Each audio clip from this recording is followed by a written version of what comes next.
अध्यात्म विज्ञान कोई धर्म या संप्रदाय नहीं है, ये स्पिरिचुअल साइंस है जो कुदरत के कानून पर आधारित है। ये विज्ञान पूरे ब्रह्मांड के सभी रहस्यों को उजागर करता है और जीवन के सभी पहलुओं को समझने के लिए एक नई दृष्टि देता है। इसी को आर्ट ऑफ विजन कहते हैं, दुनिया को देखने की एक नई दृष्टि, जो अध्यात्म विज्ञानी परम पूज्य स्वामी श्री कमलेशानंद जी के निर्देशन में सनातन सत्य का अनुसंधान कर हमारे जीवन को प्रकाशित करे। जय सच्चिदानंद। डिजाइन कुदरत की, शरीर कुदरत का, जिंदा रखने के लिए हवा पानी खुराक कुदरत का, डाइजेस्ट करके ब्लड बना के पूरी बॉडी में फैलाने का काम भी। फिर ये शरीर का जन्म होता है तो माँ बाप भी कुदरत से लेकर करते हैं, बोलते नहीं क्या हम करते हैं? भाई बहन भी कुदरत, रहने का घर धर्म भी। इसके अलावा मैंने गो अहेड, जीवन में अच्छे बुरे संजोग आते हैं, सुख दुख के। Who create the circumstances? आपके पास ऑप्शन है तो बता सकते हैं, एक ही उत्तर देना जरूरी नहीं है। If you have any answer with backup, you can. Backup होना चाहिए। रैंडम मैं प्रश्न करूंगा, फिर मेरे को रैंडम आंसर नहीं चाहिए। आप जो भी कहना चाहते कह सकते हैं, मगर बैकअप, तर्क करने की जरूरत नहीं है। समझ में आया? आप जो कहेंगे आपको उत्तर देना पड़ेगा। तो सबसे बड़ी बात, जीवन में जो भी संजोग आएंगे सुख दुख के, who create the circumstances? Nature. Yes और नो? और लास्ट में श्वास बंद कौन करेगा? तो आप देखो, डिजाइन से लेके डेथ, जन्म से लेके मृत्यु, हम कहाँ हैं? हम कहाँ हैं? और ये शरीर को चलाते कौन है और हम कौन लाते हैं? तो हम कहाँ हैं? हमारा कहाँ है शरीर? नहीं बताओ ने।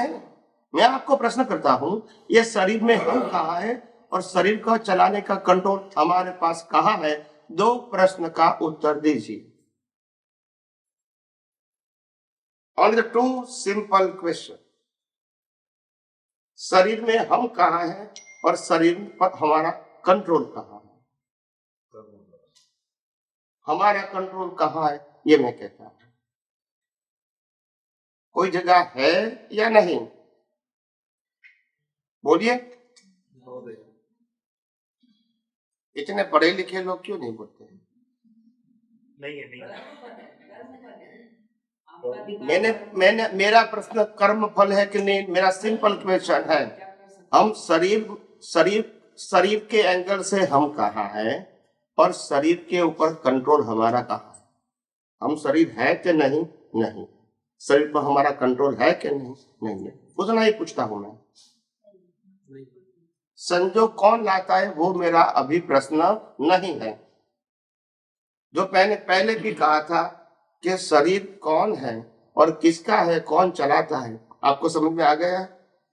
शरीर न हम है, हम न चलाते हैं और न ही हमारे पास रहेगा। यस और नो? यस। अभी तक क्या समझते थे? हम ही चला रहे हैं।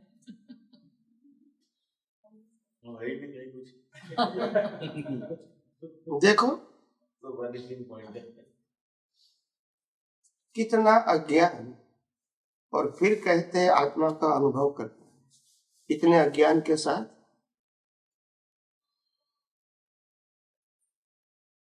दृष्टि में अज्ञान ही भरा हुआ है और हमको आत्मा का अनुभव करना है। Is it possible?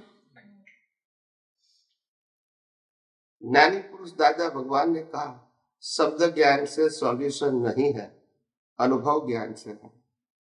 और हम शब्द ज्ञान से आगे बढ़ते ही नहीं। ये हमारी ट्रेजेडी कहो, कठिनाई कहो या मजबूरी कहो, जो कहो।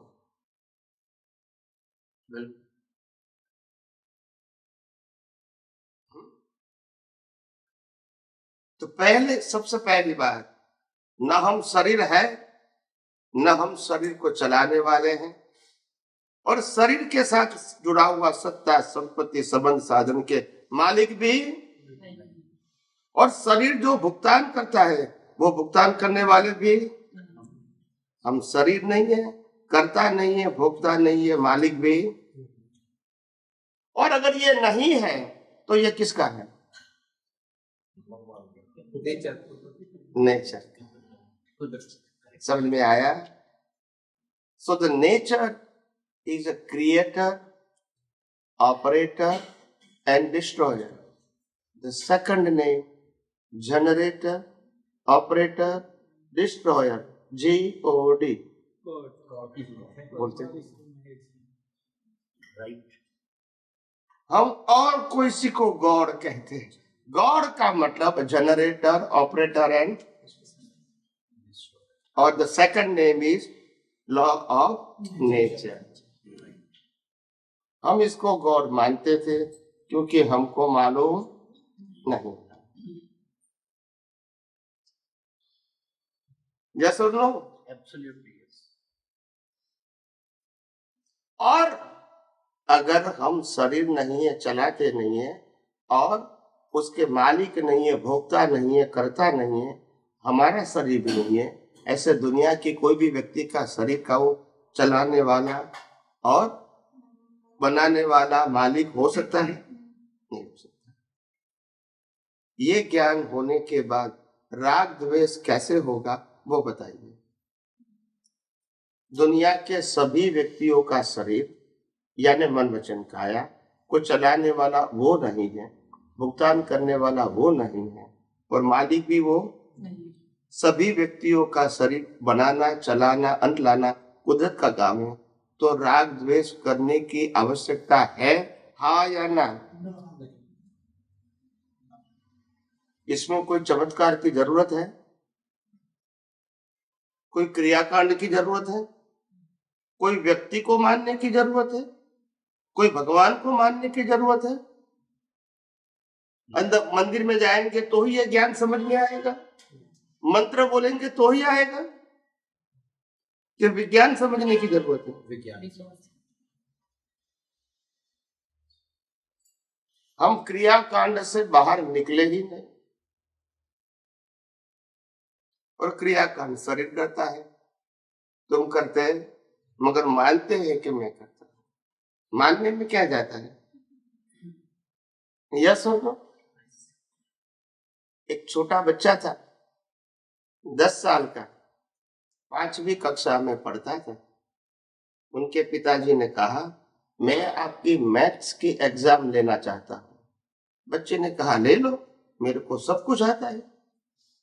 तो पिताजी ने प्रश्न किया कि मैं आपको 10 लाडू देता हूँ, इसमें से 5 लड्डू ले लूं तो तुम्हारे पास कितना बचेगा? तो बच्चा बोलता है, पहले लड्डू तो दो। तो बोला, ये तो आपको एग्जाम्पल देता हूँ, आपको मानना है कि 10 दिया है, उसमें से 5 ले लूं तो कितना बचेगा? तो बच्चा बोलता है, दोबारा प्रश्न करो। तो पिताजी ने दोबारा प्रश्न किया कि मैं 10 लड्डू दूंगा, उसमें से 5 ले लूंगा तो तुम्हारे पास कितना बचेगा? तो बच्चे ने कहा, 10 बचेगा। तो पिताजी कहते, 10 में से 5 लूंगा तो भी 10 बचेगा, तो क्या मानने का ही है? नहीं बोलते मानना है तो क्या तकलीफ, देना है तो तकलीफ है। वैसे दुनिया में मानना है तो कोई तकलीफ नहीं, फैक्ट होना चाहिए। मानना है तो कुछ भी मान सकते हैं। तो बात यह है कि हमारा जो पूरा जीवन जो है, जो मन वचन काया से चलता है, उसका क्रिएटर, ऑपरेटर, डिस्ट्रॉयर कुदरत है, हम नहीं। और ये शरीर है, वो कुदरत ने दिया हुआ प्लेयर है। प्लेयर समझते हो? दे प्ले हैज पर प्रोग्राम। ये मोबाइल प्लेयर, टीवी प्लेयर, और प्लेयर के पास फ्रीडम, वो सब कुछ प्ले करेगा एज पर प्रोग्राम। यस और नो? यस। प्लेयर प्ले करेगा, फ्रीडम, ये भी कुदरत का प्लेयर है। किसका प्लेयर है? नेचर विल गिव यू, जो पहले मैंने पूरा बता दिया। कुदरत ने दिया हुआ प्लेयर है, प्लेयर भी कुदरत का और सरकमस्टांसेस भी कुदरत का। सत्ता, संपत्ति, संबंध, साधन भी किसका है? कुदरत का। मिलता भी किसको है? शरीर को। ले भी किसके पास लेता है? शरीर के पास। हमारा सब्जेक्ट कहाँ आया वो बताए। अगर हम शुद्धात्मा है तो हमारा सब्जेक्ट कहाँ है वो बताइए। बोलते नहीं है? देखो, यू नो द फैक्ट, शरीर और शरीर की अवस्था, क्या वो हमारा सब्जेक्ट हो सकता है? हो सकता है। शरीर क्यों प्ले करता है? As per previous birth programme, पिछले अवतार के कर्मों से ये बॉडी प्ले होती है। इनके पास चॉइस, फ्रीडम, और अगर चॉइस और फ्रीडम नहीं है फिर भी हम कहते हैं रिस्पॉन्सिबल है। इससे बड़ा अज्ञान क्या हो सकता है? प्लेयर के पास फ्रीडम नहीं है तो वो रिस्पॉन्सिबल है? तो दुनिया का कोई भी बॉडी कुछ भी करता है वो रिस्पॉन्सिबल है? है?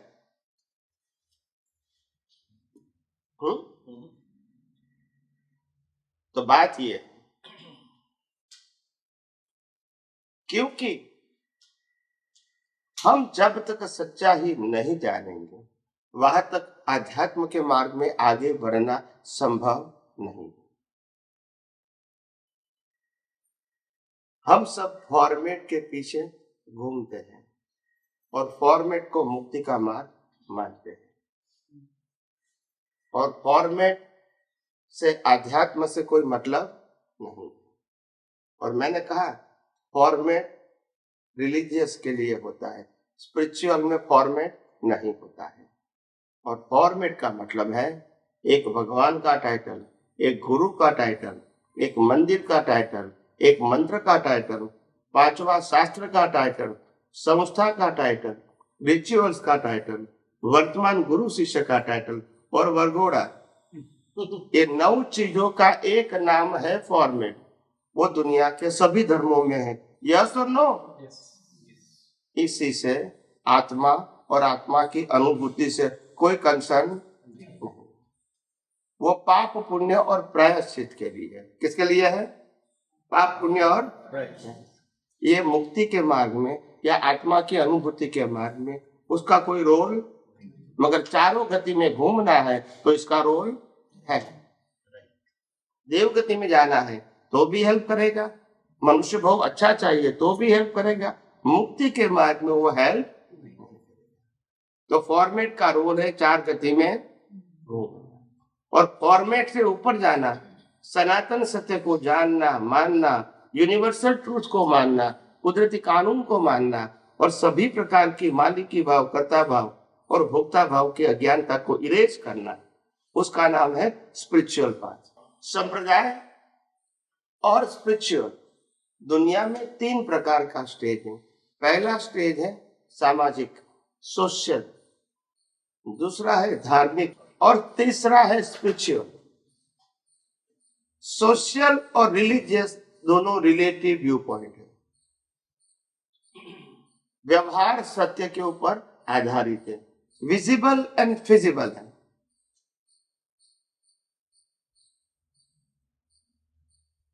Spiritual path visible and feasible नहीं है, it is a vision and you can realise. ये दृष्टि की बात है, मन वचन काया के क्रिया की बात नहीं है। So the spiritual path, आध्यात्म विज्ञान, वो है आर्ट ऑफ विजन। क्या है? Art of action, thought, speech नहीं है। और वो उनका सब्जेक्ट भी थॉट, स्पीच एंड एक्शन वो स्पिरिचुअल साइंस का सब्जेक्ट नहीं है। फॉर्मेट स्पिरिचुअल साइंस का सब्जेक्ट नहीं है। स्पिरिचुअल साइंस का सब्जेक्ट है आर्ट ऑफ विजन। दुनिया को देखने की एक नई दृष्टि और जीवन को समझने की एक नई दृष्टि जो व्यक्ति के अंदर सभी प्रकार के अज्ञान को नष्ट करने का सामर्थ्य रखती है। अज्ञान को नष्ट करने का, समझ में आया?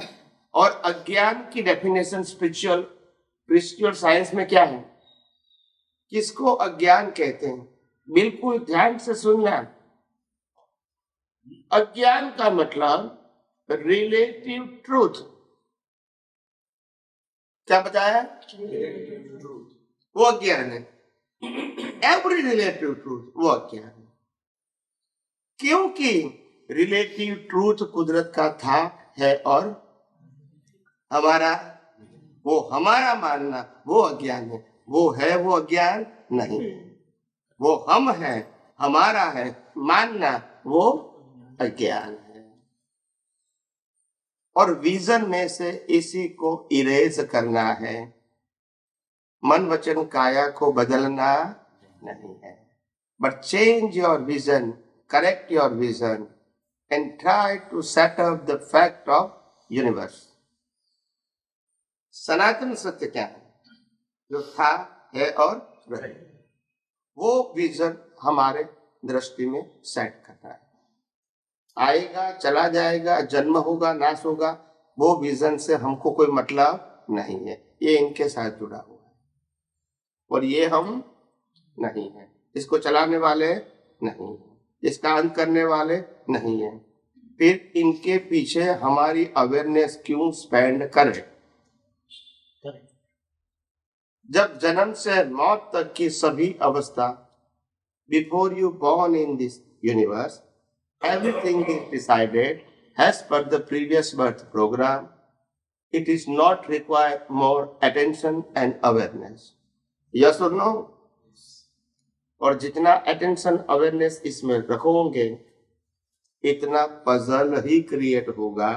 आप इसको परिवर्तन नहीं कर सकोगे।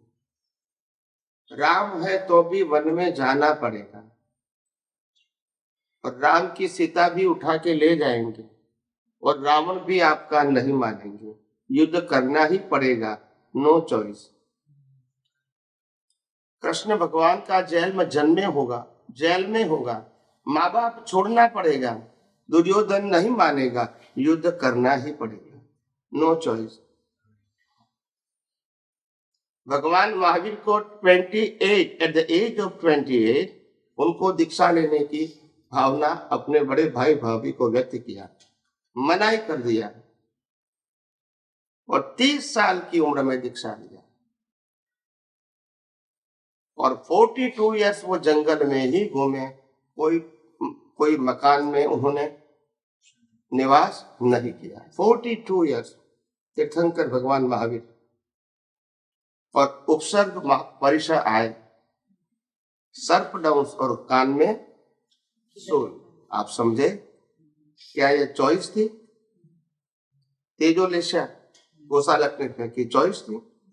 मेरा कहने का मतलब है राम कृष्ण महावीर का जो जीवन था वो चॉइस थी या कंपलसरी? और हमारा जीवन चॉइस है।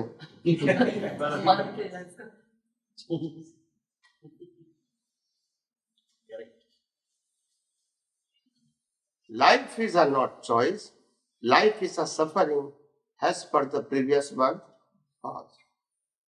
और वो सफरिंग शरीर को है, आत्मा को